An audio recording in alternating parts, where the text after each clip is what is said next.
ถ้าเราจะคิดถึงนักร้องสาวที่มีรอยสักสักคนหนึ่งเนี่ยตัวบิ๊กของประเทศไทยเลยเนี่ยคุณคิดถึงใคร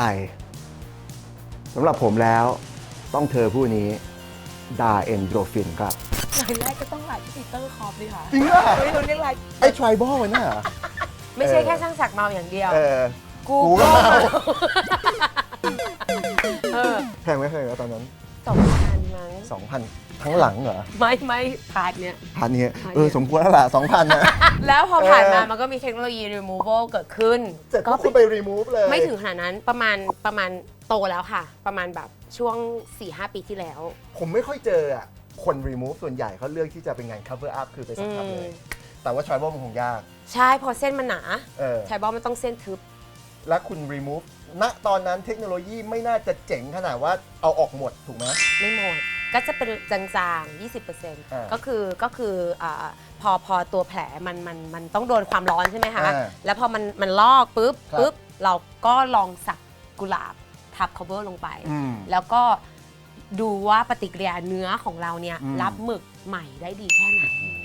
คือก็ต้องศึกษาไปจนถึงแบบว่าตัวหมึกฟื้นกับเนื้อใหม่แล้วมันเข้าไปมันดูดมันเงา มันติดหรือเปล่า ที่เขาบอกกันผมไม่เคยไปเลเซอร์มาก่อน เขาบอกว่าเลเซอร์เจ็บกว่าสักจริงปะ ก็ต้องอัดยาชาเข้าไปก่อน ฉีดบล็อกตามรอบ คือฉีดเข้าไปเนื้อ ใช่ใต้เนื้อค่ะ ก็คือแบบฉีดบล็อกสมมติว่าของพี่ปอใหญ่เท่านี้ใช่ไหมคือแบบก็ต้องฉีดบล็อก สมมติเนี่ยรูปเนี้ยแล้วค่อยกี่รอบอะ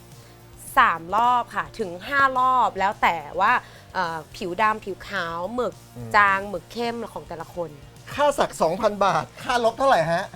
30,000 แล้ว เฮ้ย ผมก็ต้องไปสัก ชีวิตมันต้องมันพี่อย่างเงี้ย ใช่ไหมไม่เสียใจเลยใช่ไหม ไม่เสียใจคือโชคดีว่ามีเงินตอนพอมีเงินทำแล้วด้วยคือถ้าเรื่องเกิดตอนแบบ10 ปีที่แล้วนะก็ยังไม่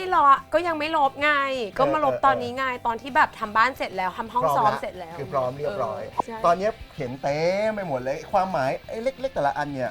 มันเป็นยังไงไอ้มินิมอลนะเป็นงานมินิมอลที่เขาพูดกันถึง ก็คือมาทุกคนสาวๆก็จะเริ่มจากเล็ก ครับ เล็กก่อนแล้วค่อยๆขยายของดานนี่ก็เราเกิดในยุคช่วงเป็นพังร็อกเป็นแบบว่า no doubt เป็นแบบอะไรอย่างเงี้ยมันก็จะมีความเป็นดาวเป็นนกเป็นเชอร์รี่เป็น โอสกูทัตทู ใช่กุหลาบเนี้ยค่ะก็เริ่มมาจากอย่างความหมายของมีชื่อนามสกุลที่บ้านทำวิมลอย่างเงี้ยเพราะว่าก็คือเป็น แม่ family นี่ ถูกต้อง แล้วก็สักนามสกุลนะรักแม่จริงได้ทำอะไรก็เรื่องของกูอะไรอย่างนี้ป่ะฮะ รักนะอะไรอย่างเงี้ยก็คือเป็นแบบที่บ้านอะไรอย่างเงี้ยน้องนายก็เป็นงานแบบแปะๆเล็กๆหมดเลยค่ะ แต่ก็ว่าชอบชิ้นนี้เพราะว่าเป็นกุหลาบดำทำไมถึงชอบกุหลาบดำครับเพราะว่าดาคิดว่ากุหลาบเนี่ยมันเหมือนผู้หญิงที่แบบแข็งแรงมีอยู่ได้มีเสน่ห์แล้วก็มีความแบบมันกุหลาบมันมีหนามด้วยมีความสตรองอยู่นั้นอะไรอย่างเงี้ยชอบมากนี่ใครสักให้อ่ะอันนี้ช่างออสนะคะที่ถนนข้าวสารนี่ข้าวสารทั้งตัวเลยป่ะข้าวสารน่าจะเกือบทั้งตัวเลยโอเคเดี๋ยวมีโอกาสช่างออสเราเจอกันได้ถามซิว่าเป็นยังไงนี่ก็ช่างออสหมดใช่ค่ะแล้วก็มีกระจายเล็กๆมีบางทีไปหาดใหญ่ก็คันเดินไปตามถนนหาดใหญ่ในตลาดแล้วก็เจอร้านสักก็แบบคันอ่ะอันนี้ก็ได้จากหาดใหญ่ซึ่งคุณมั่นใจได้ไงเพราะสักเก่งอะก็ไม่มั่นใจไงไม่งั้นมันจะมันค่ะพี่เพราะวันนั้นคุณคันมากก็เลยต้องแบบหาที่เก่าแล้วก็ไปโดนมาแต่ก็โอเคคือมันก็เป็นแบบพีซแล้วก็เป็นแบบวัฏจักรชีวิตพระอาทิตย์พระจันทร์น้ำอะไรพวกเนี้ยเป็นผู้หญิงอย่างเงี้ยเนี่ยดูดิสักมาถึงมือเนี่ยผมถามหน่อยนะถ้าไม่ใช่ดาเอนโดรฟินเนี่ยสักไหมคิดยังไงสักเยอะกว่านี้ด้วยเชื่อไหมถ้าไม่ใช่ทำกลายเป็นว่าถ้าเกิดว่าไม่ได้เป็นดาเอนโดรฟินทุกวันนี้สักเยอะกว่านี้อีกเหรอทุกวันนี้ชีวิตยังต้องไปทัวร์ต้องขึ้นเครื่องต้องนั่นต้องนี่ดาว่าถ้าดาฟรีไทม์อยู่บ้านนะพี่ปอมาเจอดาทีดาก็ประมาณนี้แหละมั้งไม่แต่ผมว่าอย่างคุณนะไม่น่ามีปัญหาแล้วคือคุณจะทำมันก็แบบ มันก็เรื่องของคุณแล้วอะคุณจะมีมากกว่านี้รู้ไหมว่าก่อนที่พี่จะมาเนี่ยโทรไปนะช่างสักมาแล้วอ้าวเหรอ ลายใหม่กำลังจะมาละ สักอะไรอะถามเลยแล้วว่า คือจะเป็นคิดว่าจะเป็นสักสุนัขบูลด็อกกับเฟรนช์บูลด็อกที่เสียเมื่อประมาณคือหมา2 ตัวแรกของที่บ้าน ใช่ คุณเชื่อป่ะโอ้พูดแล้วขนลุกผมสักเฟรนช์ไว้ข้างหลังเพราะมันตาย ใช่ คือผมสักหน้าตอนผมซื้อ อ แล้วตัวเนี่ยผมสักตอนหลังตอนเขาตายแล้ว สักปีกให้เขาบินขึ้นไปสวรรค์ อ้าว แล้วก็มีเฮดโฟนเพราะผมเป็นดีเจด้วย ตอนนี้เขาก็แบบเรฟอยู่ เออ เป็นสวรรค์นะ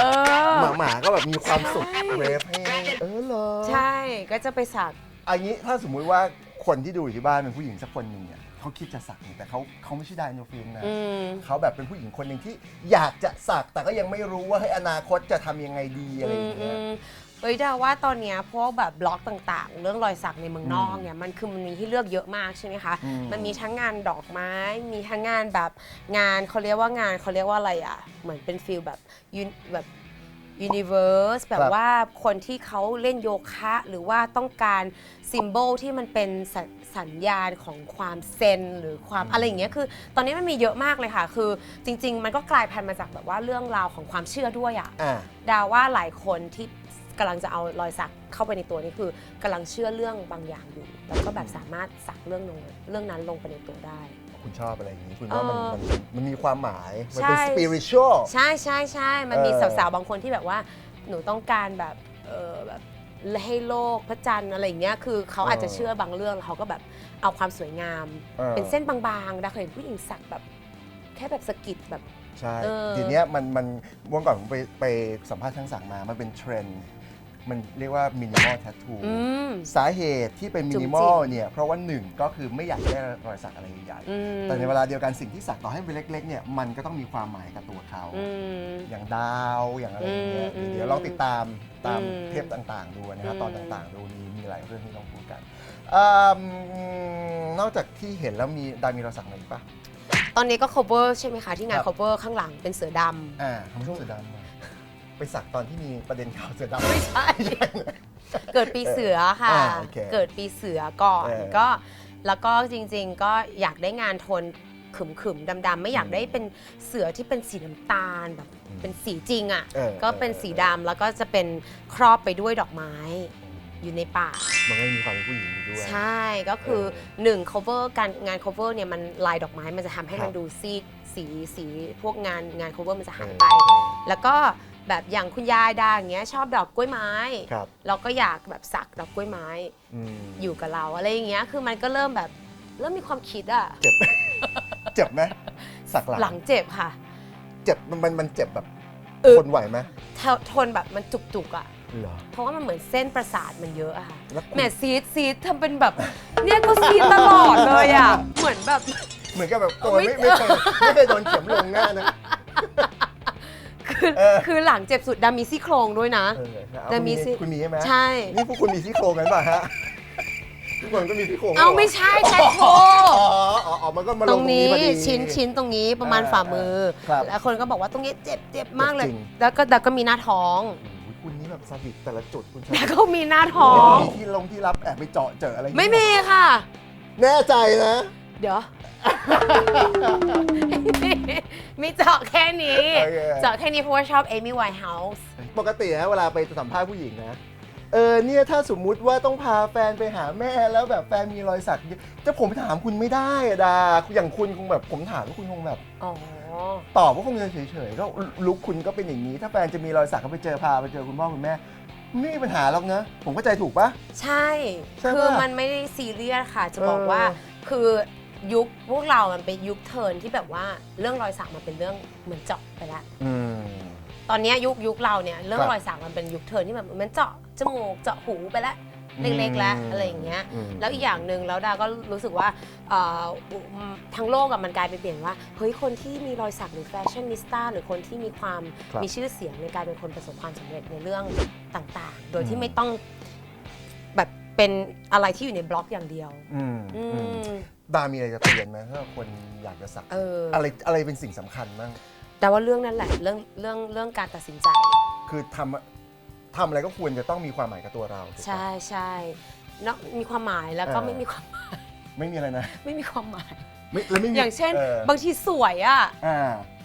สวยได้ไหมอ่ะสวยอ่ะ ถ้าเกิดคุณคิดว่ามันสวยแล้วเหมือนแฟชั่นอ่ะ ถูกป่ะดามีความคิดไงว่าเหมือนแฟชั่นอย่างเงี้ยโอเคคือตอนนี้คุณชอบแบบ สวยอะ ชอบของชิ้นเนี้ยโอ้ยแม่งโคตรสวยเลยอะแต่สักวันหนึ่งถ้าคุณไม่ชอบมันแล้วมันสักอยู่บนตัวทำไงอ่ะ ดาว่าก็ต้องปล่อยไปเพราะว่านั่นคือ one moment in your life อะมันก็จะจำได้ว่าอ๋อกูสักทำไมวะก็สวยดีตอนนั้นก็ชอบโอสคูลเนาะอะไรอย่างเงี้ยมันก็ถือเป็นประสบการณ์ในชีวิตอย่างหนึ่ง มันเป็นทัมมิ่ง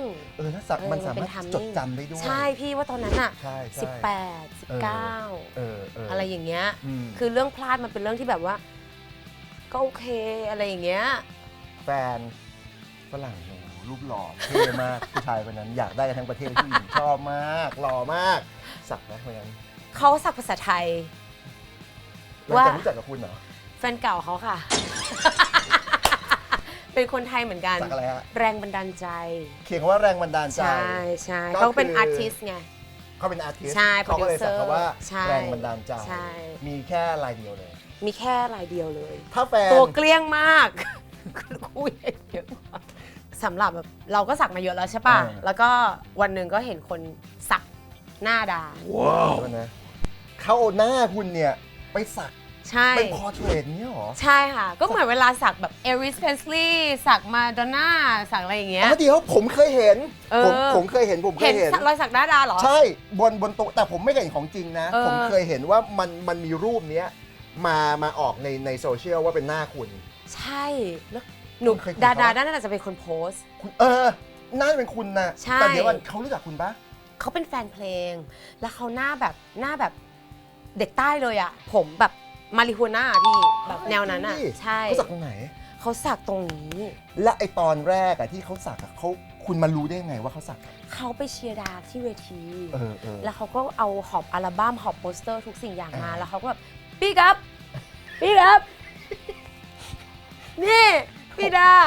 คุณตกใจวะตกใจไม่เหมือนกูเลยทำไมเหมือนจะไม่ว่าเลยใช่ไหมไม่เหมือนกูไม่เหมือนเลยเหรอมันแบบ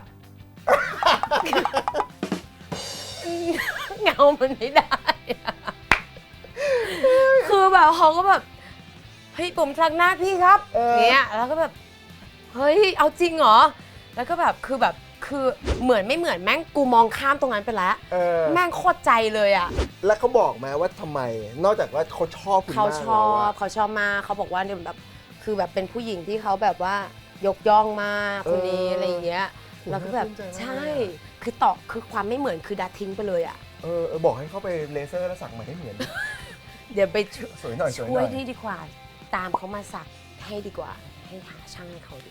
ดีมากเพราะอยากว่าเขาอาจจะชอบสไตล์มันคือโมเมนต์ตอนนั้นเปล่าอาจจะอยากเก็บไอ้โมเมนต์ตอนนั้นเอาไว้แล้วเอาอย่างนั้นคือแบบหนูสงสารเมียพี่มากเลยอ่ะแบบเมียพี่จะคิดยังไงหรือเปล่ามีผู้หญิงคนอื่นหน้าผู้หญิงคนอื่นมาอยู่บนตัวพี่เขาอย่างเงี้ยแล้วเบี้ยวๆนะที่สมมติแต่ก็ใจมากถามหน่อยถ้าอีหน่อยลูกอ่ะลูกผู้หญิงสมมตินะ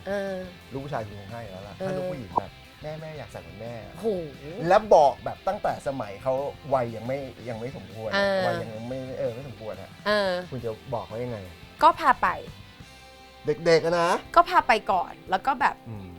คือจะให้ลองลายเล็กๆเลยอ่ะเนี่ยความเจ็บเป็นอย่างเงี้ยเนี่ยหนูรักษาหนูเป็นอย่างเงี้ย